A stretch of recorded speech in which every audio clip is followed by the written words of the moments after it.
کسے تکلیف ہے تو ویسے بھی دعائی اٹھے گل ہو رہی ہے، دعائیاں دے جاؤ. تو فرماتے چھاننی ہے نا آٹا ڈال کے چھاننا بند کر دے، چھاننی نہیں. اور عاشق کو صبر آ جائے، عاشق. اور جو اپنے محبوب کی جلووں میں ڈوب کر جسم کی تکلیف اور آرام سے بے نیاز ہو جائے وہی تو عاشق. اور جب عشق کی انتہا پر پہنچے تو کوئی تکلیف نہیں ہوتی، ہر تکلیف خوشی کی بنیاد بنتی ہے. ہر تکلیف خوشی کی بنیاد بنتی ہے. اور یہ حدیث سے بھی ثابت ہے اور قرآن سے بھی ثابت ہے کہ اس کو ذبح کرو تو تکلیف نہیں ہوتی، جسم کاٹو تو تکلیف نہیں ہوتی، اور اس کے سینے پر گرم پتھر رکھو تو تکلیف نہیں ہوتی، اسے درے مارو تکلیف نہیں ہوتی، جلستی ریت پہ لٹاؤ تو تکلیف نہیں ہوتی. یہ قرآن بھی کہتا ہے اور حدیث پاک کا مضمون بھی ہے. حدیث پاک میں آتا ہے کہ جب کافر کے کفر کی تلوار جب ایک مسلمان کے سر پہ پڑتی ہے اور اس کے ٹکڑے ہوتے ہیں، اس کو کوئی تکلیف نہیں ہوتی. اندازہ کرو کہ میرے ہاتھ میں پھول کی 2-4 پتیاں، تازہ گلاب کا پھول، اس کی 5-4 پتیاں میں کسی کے سر پہ رکھ دوں تو کیا درد پہنچے گی اس کو، کیا تکلیف ہوگی اسے. ارے اس سے بھی لطیف بات ہے یہ کہ جب تلوار پڑے سر پر کوئی پتہ ہی نہیں ہوتا، مزہ آتا ہے. کیوں؟ خدا بالکل سامنے،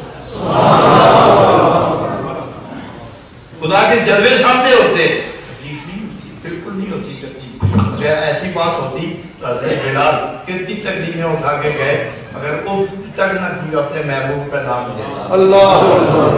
اور وہ حیران تھے اس بات کا معاملہ کیا ہے، لیکن جمال احمدی کا نور تسلی دے رہا تھا. اس طرح اب قرآن کہتا ہے، آپ کو اچھی طرح معلوم ہے نا، زلیخا نے اپنی تہمت دور کرنے کے لیے عورتوں کو بلایا، سمجھدار سیاڑیاں بڑیاں ساریاں برائیاں، کٹو پھل چاقو تیل پکڑا. تو آج سے اشارہ کیتا میرے محبوبہ تو جنہ نہیں سمجھے نا وہ میں تانے دیں، جنہ تینوں نہیں سیاحیا وہ تانے دیں. ارے اس میں بڑی حکمت کی بات میں لگ رہا سنیو عاشقو تانوں فتوی یوں دے دے جڑا نبی نو سیاحیا ہی نہیں ہے. اللہ.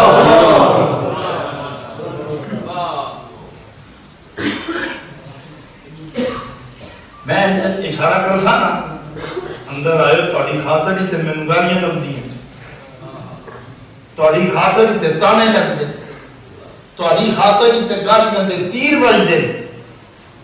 جس وقت انہاں دے ہتھ چھریاں آئیاں پردہ سرکا کے اندر آ گئے، پھر فیصلہ وقت کرے گا. پھر آئے یوسف وقت قال ابیہما وقلنا حاشا للہ ان هو الا ملک کریم.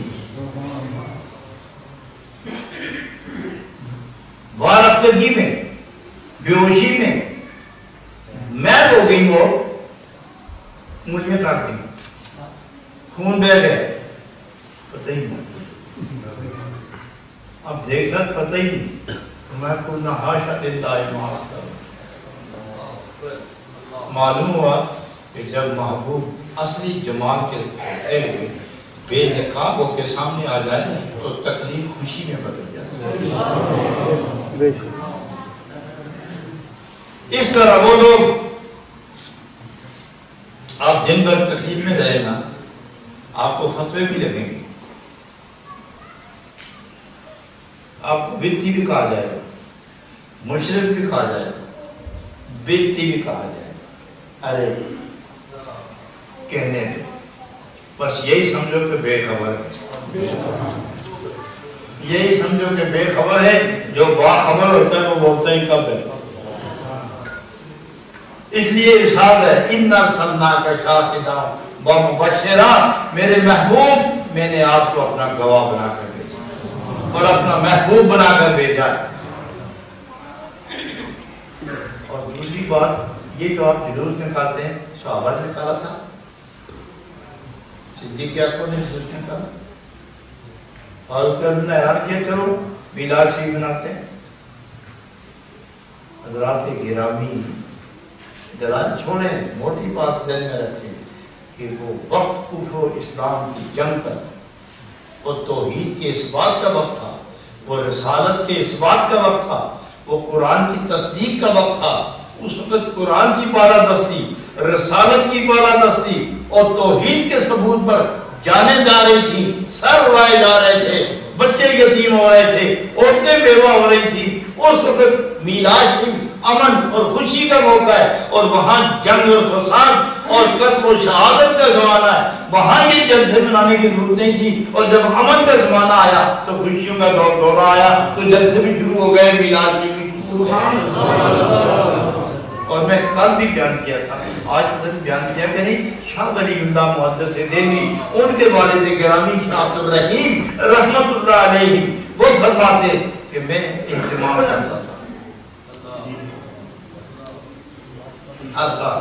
تو پیسے نہیں تھے، مانگے نہیں، شرم آئی کہ کیا مانگو لوگوں سے، کچھ نہیں. تو تھوڑی سی پونجی تھی، میں نے بازار جا کے بھنے ہوئے چنے لی تو سب دوستوں کو بلا کے ہم نے میلاد شریف منایا، نعتیں پڑھی، صفات بیان کیے، ذکر نبی میں وقت گزرا. اس کے بعد دسترخوان بچھایا اور میں نے چنے ڈالے، یہ چھوڑے کھاؤ.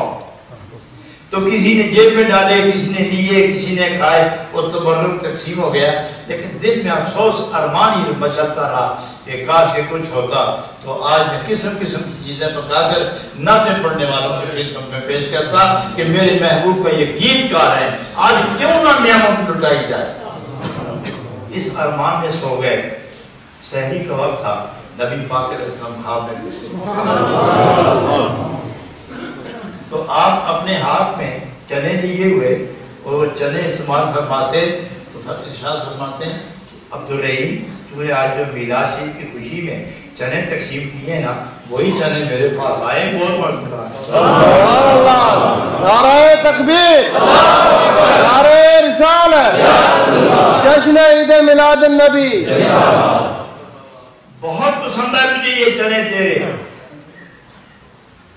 تو خوشی سے رو پڑے تو سید عالم صلی اللہ علیہ وسلم نے اپنا ایک بال مبارک، داڑھی مبارک کا ایک بال شریف پکڑ کے ان کو عطا فرمائے. یہ میری خوشی میں آنے والے سبحان اللہ. لیا ہاتھ میں بند کیا، نبی اکرم کے دستخوشی میں بند کیا، جاگ ہاتھ کھولا، وہی بال شریف ہاتھ کے اندر، ہاتھ کے اندر وہ بال شریف موجود تھا. اور اس خاندان میں وہ بال مبارک آج بھی موجود ہیں اور وراثت کے طور پر تقسیم ہوتا ہے. شاہ عبد الرحیم صاحب کے بعد جب جائیداد تقسیم ہونے لگی تو دونوں بھائی آپس میں اس بات پر الجھ پڑے کہ بال کون رکھے گا. مکانات پر، دولت پر، زمین پر، سونے چاندی پر کوئی جنگ نہیں، جنگ بال پر ہے کہ رکھے گا کون.